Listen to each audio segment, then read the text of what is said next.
എല്ലാവർക്കും നമസ്കാരം. എല്ലാവരും സന്തോഷമായിട്ടിരിക്കുന്നു എന്ന് വിചാരിക്കുന്നു. അപ്പൊ ഇന്ന് ഞാൻ അൺബോക്സിംഗ് വീഡിയോ എന്നൊന്നും പറയാനില്ല. ഞങ്ങൾ ഒരു ഫിലിപ്സിന്റെ എയർ ഫ്രയർ വാങ്ങി. അപ്പോ അതൊന്ന് കാണിക്കാമെന്ന് വിചാരിച്ചു എല്ലാരെയും. അപ്പോ ഇങ്ങനെ എയർ ഫ്രയർ വാങ്ങിക്കുന്നതിൽ പലർക്കും കൺഫ്യൂഷൻ ഉണ്ടാവൂലേ, ഇത് വാങ്ങിക്കണം എന്ത് വാങ്ങിക്കണം എന്നുള്ളതില്. അപ്പൊ ഞങ്ങൾ ഫിലിപ്സിന്റെ ആണ് വാങ്ങിച്ചത്. അപ്പൊ അതെല്ലാവർക്കും ഒന്ന് പരിചയപ്പെടുത്താമെന്ന് വിചാരിച്ചു. അപ്പൊ ഇതിന്റെ ഫിലിപ്സിന്റെ തന്നെ രണ്ട് ടൈപ്പ് ഉണ്ടായിരുന്നു. ഒന്ന് വലിയ സൈസും പിന്നെ ഒന്ന് ചെറിയ സൈസും ഉണ്ടായിരുന്നു. അപ്പൊ ഞങ്ങൾ വലിയ സൈസാണ് എടുത്തിരിക്കുന്നത്. അതിൽ ഒരു അവിടെ സ്റ്റിക്കർ ഒട്ടിച്ചിട്ടുണ്ട്, ഫാമിലി സൈസ് എന്നുള്ള സ്റ്റിക്കറൊക്കെ ഒട്ടിച്ചിട്ടുണ്ട്. പിന്നെ ഇത് ഡബിൾ എക്സൽ ആണ്. പിന്നെ fat removal technology, rapid air technology ഒക്കെയാണ് ഇവർ ഉപയോഗിച്ചിരിക്കുന്നതെന്നാണ് പറഞ്ഞിരിക്കുന്നത്. അപ്പോ ഇതാണ് ഇതിനകത്ത് കൊടുത്തിരിക്കുന്ന ഓപ്ഷൻസ് ഒക്കെ എന്താണെന്നുള്ളത് ഇതിനകത്ത് ഇവിടെ കൊടുത്തിട്ടുണ്ട്. അപ്പൊ നമുക്കത് എന്നൊക്കെയാണെന്ന് നോക്കാം. അപ്പോൾ ഇതിൽ ഇവർ കൊടുത്തിരിക്കുന്നത് 5 പ്രീസെറ്റ് എന്നാണ് കൊടുത്തിരിക്കുന്നത്. പിന്നെ വാമും ആണ് കൊടുത്തിരിക്കുന്നത്. നമുക്ക് ഭക്ഷണം ചൂടാക്കിയും ഉപയോഗിക്കാം, അതുപോലെ തന്നെ ഫ്രൈ ചെയ്യാം, ഗ്രില്ല് ചെയ്യാം, ബേക്ക് ചെയ്യാം, റോസ്റ്റ് ചെയ്യാം. അപ്പോൾ ഈ 5 കാര്യങ്ങൾക്ക് വേണ്ടിയിട്ട് ഇവർ ഓൾറെഡി ഈ എയർ ഫ്രയർ പ്രീ സെറ്റ് ചെയ്ത് വെച്ചിട്ടുണ്ടെന്നാണ് പറഞ്ഞിരിക്കുന്നത്. അപ്പോൾ ഇനിയിപ്പോൾ നമുക്കിതൊന്ന് തുറന്ന് നോക്കാം എങ്ങനെയാണ്, എന്തോരം സ്പേസ് ഉണ്ട് എന്നൊക്കെ ഉള്ളത് നമുക്കൊന്ന് തുറന്ന് നോക്കാം.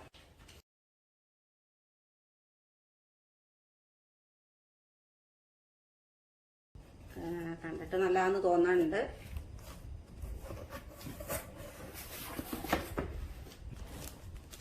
അപ്പോ ഇത് ആദ്യം തന്നെ ഇതിനകത്തുനിന്ന് നമ്മുടെ മാനുവൽ കിട്ടിയിട്ടുണ്ട്. അപ്പോ ഇതിനകത്ത് നോക്കട്ടെ. ഇതിന്റെ പ്രവർത്തനങ്ങളൊക്കെയാണ് കേട്ടോ, എങ്ങനെയാണ് എയർ ഫ്രയർ ഇത് പ്രവർത്തിക്കണെന്നുള്ളതൊക്കെ. ഇതിനകത്ത് നമുക്ക് റെസിപ്പീസ് ഇവര് കൊടുത്തിട്ടുണ്ട്. കാരണം നമുക്കിത് യൂസ്ഫുൾ ആണെന്ന് തോന്നുന്നുണ്ട്. നമുക്ക് ഇനിയിപ്പോ തീരെ കുക്കിംഗ് അറിയാത്തവർക്കും ഇത് ഉപകാരമായിരിക്കും. പിന്നെ ഇതിന്റെ ഫുൾ ഡീറ്റെയിൽ ആയിട്ട് ഇതിന്റെ പ്രവർത്തനങ്ങളും എന്തൊക്കെയാണ്, ഇതിൽ എന്തൊക്കെയാണ് ഉപയോഗിച്ചിരിക്കുന്നത്, എങ്ങനെയാണ് ഉപയോഗിച്ചിരിക്കുന്നത് എന്നുള്ളതൊക്കെ ഡീറ്റെയിൽ ആയിട്ട് ഇതിൽ ഉണ്ട്. പിന്നെ ഇതിന്റെ അകത്ത് വാറണ്ടി കാർഡ്. ഇനിയിപ്പോ നമുക്ക് ഇത് എടുത്ത് നോക്കാം.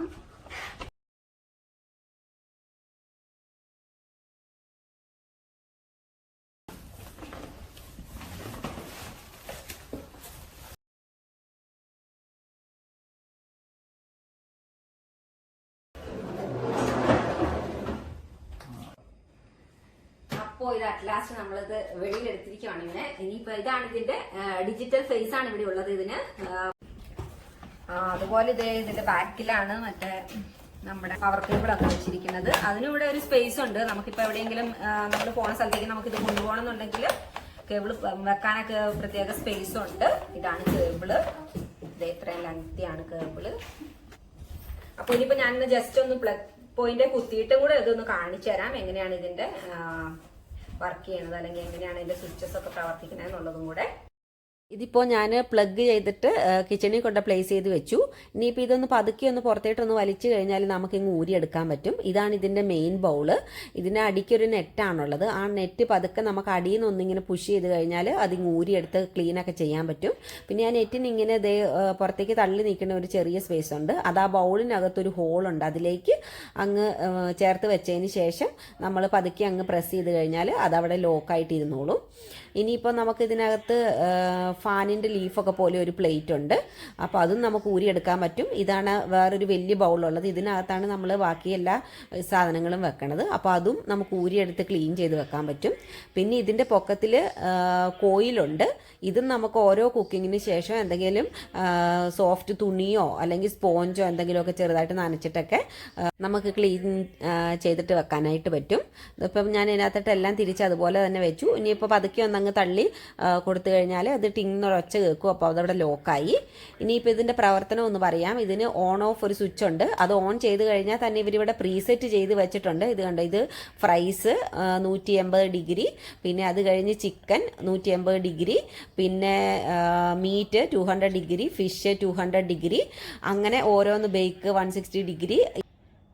ഇനിയിപ്പോൾ ടെമ്പറേച്ചർ ഇവർ ഓൾറെഡി ഇവിടെ പ്രീസെറ്റ് ചെയ്ത് വെച്ചിട്ടുള്ളത് കൊണ്ട് നമുക്കിപ്പോൾ ചിക്കനാണ് വെക്കേണ്ടത്. 180 ഡിഗ്രി സെൽഷ്യസിലോട്ട് വെച്ചതിന് ശേഷം ആ ടൈമറിലൊന്ന് പ്രസ് ചെയ്തതിന് ശേഷം ഈ നടുക്കത്തെ നോബ് ഒന്ന് റൈറ്റിലോട്ട് തിരിച്ചു കഴിഞ്ഞാൽ ഇങ്ങനെ നമുക്ക് ടൈം അഡ്ജസ്റ്റ് ചെയ്ത് വെക്കാം. അതിനുശേഷം ആ ടൈമറിൽ ഒന്നും കൂടെ പ്രസ് ചെയ്ത് കഴിഞ്ഞാൽ ടൈം ലോക്കായി. പിന്നെ നമ്മൾ ഈ നടുക്കത്തെ ബട്ടണിൽ അതിൻ്റെ നടുക്കൊന്ന് പ്രസ് ചെയ്ത് കഴിഞ്ഞാൽ മെഷീൻ ഓൺ ആയി കഴിഞ്ഞു. ഇനിയിപ്പോൾ അവർ കൊടുത്തിരിക്കുന്ന ടെമ്പറേച്ചർ നമുക്ക് ചേഞ്ച് ചെയ്യണമെന്നുണ്ടെങ്കിൽ ആ ടെമ്പറേച്ചറിൻ്റെ ബട്ടണിൽ ഒന്ന് പ്രസ് ചെയ്തതിന് ശേഷം ഈ നടുക്കത്തെ ആ ബട്ടൺ ഒന്ന് റൈറ്റിലേക്കോ ലെഫ്റ്റിലേക്കോ ഒന്ന് തിരിച്ചാൽ ടെമ്പറേച്ചർ കൂട്ടുകയും കുറയ്ക്കുകയും ചെയ്യാൻ പറ്റും. അതിനുശേഷം ആ ടെമ്പറേച്ചറിൻ്റെ ബട്ടണിൽ ഒന്ന് പ്രസ് ചെയ്ത് കഴിഞ്ഞാൽ അവിടെ ടെമ്പറേച്ചറും ലോക്കായി. ഇനിയിപ്പോൾ ജസ്റ്റ് ഞാൻ ചിക്കൻ വെക്കണതും കൂടി ഒന്ന് കാണിച്ചു തരാം. അപ്പോൾ നമ്മൾ എന്ത് സാധനം വെക്കണതിന് മുന്നേ ആ നെറ്റയിൽ ഒരു ഇച്ചിരി എണ്ണ പരട്ടണം. നമ്മൾ വെക്കണ സാധനം അതിലോട്ട് ഒട്ടിപ്പിടിച്ച് പോകാതിരിക്കാൻ വേണ്ടിയിട്ടാണ്.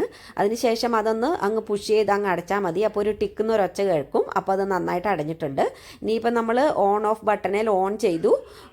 പിന്നെ 180 ഡിഗ്രി ഓൾറെഡി ഇവിടെ കൊടുത്തിട്ടുണ്ട്. അതുകൊണ്ട് നമ്മളിനി ടൈമറിൽ ഒന്ന് പ്രസ് ചെയ്തതിന് ശേഷം ഈ നടുക്കത്തെ ബട്ടൺ ഒന്ന് റൈറ്റിലേക്ക് തിരിച്ചു കഴിഞ്ഞാൽ നമുക്ക് എത്ര മിനിറ്റ് നേരത്തേക്കാണ് വെക്കേണ്ടതെന്ന് അവിടെ വരും.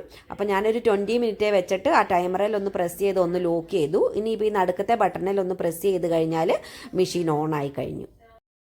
അപ്പോൾ 20 മിനിറ്റ് കഴിഞ്ഞപ്പോൾ ചിക്കൻ ഞാനൊന്ന് തുറന്നു നോക്കിയായിരുന്നു. അപ്പോൾ ഇച്ചിരിയോടെ വേകാനുണ്ടായിരുന്ന കാരണം കൊണ്ട് ഞാൻ ആ ടെമ്പറേച്ചറിൻ്റെ ബട്ടണിൽ ഒന്നും കൂടെ പ്രസ് ചെയ്തതിന് ശേഷം ഒരു ശകലം ടെമ്പറേച്ചർ ഒന്ന് കുറച്ചിട്ട് ഒരു 20 മിനിറ്റ് നേരം കൂടെ ഞാൻ ഒന്നും കൂടെ വേവിക്കാനായിട്ട് വെച്ചു. ദേ ഇപ്പം നിങ്ങൾക്ക് കാണാം 20 മിനിറ്റ് കൂടെ കഴിഞ്ഞപ്പോഴത്തേക്കും എൻ്റെ ചിക്കൻ ഇവിടെ നല്ല ഭംഗിയായിട്ട് വെന്തിട്ടുണ്ട്. അപ്പോൾ എനിക്ക് ടെൻഷൻ ഉണ്ടായിരുന്നു ഇത് ഓയിലൊക്കെ നമ്മൾ ഉപയോഗിക്കാണ്ട് ഉണ്ടാക്കണ കാരണം ഭയങ്കരമായിട്ട് ഡ്രൈ ആയി പോകുമെന്ന്. പക്ഷേ ഒരു കുഴപ്പവും ഉണ്ടായില്ല. നല്ല സോഫ്റ്റ് ആയിരുന്നു ഇതിൻ്റെ മീറ്റൊക്കെ. അതുപോലെ തന്നെ നല്ല ടേസ്റ്റിയുമായിരുന്നു. അപ്പോൾ നിങ്ങളൊരു എയർ ഫ്രയർ അന്വേഷിച്ച് നടക്കണവരാണെന്നുണ്ടെങ്കിൽ നിങ്ങൾക്ക് തീർച്ചയായിട്ടും ഫിലിപ്സിൻ്റെ എയർ ഫ്രയർ വാങ്ങിക്കാം. അപ്പോൾ ഞങ്ങൾ ശരിക്കും മക്കൾക്ക് ഫ്രഞ്ച് ഫ്രൈസ് ഉണ്ടാക്കി കൊടുക്കാൻ, നഗറ്റ്സ് ഉണ്ടാക്കി കൊടുക്കാം എന്നൊക്കെയുള്ള രീതിക്കാണ് എയർ ഫ്രയർ വാങ്ങിക്കാൻ തീരുമാനിച്ചത്. അപ്പോൾ ഇത് വാങ്ങിച്ചുകൊണ്ട് വന്നതിന് ശേഷമാണ് ഇതിനകത്ത് ഇത്രയും ഓപ്ഷൻസ് ഉണ്ട്.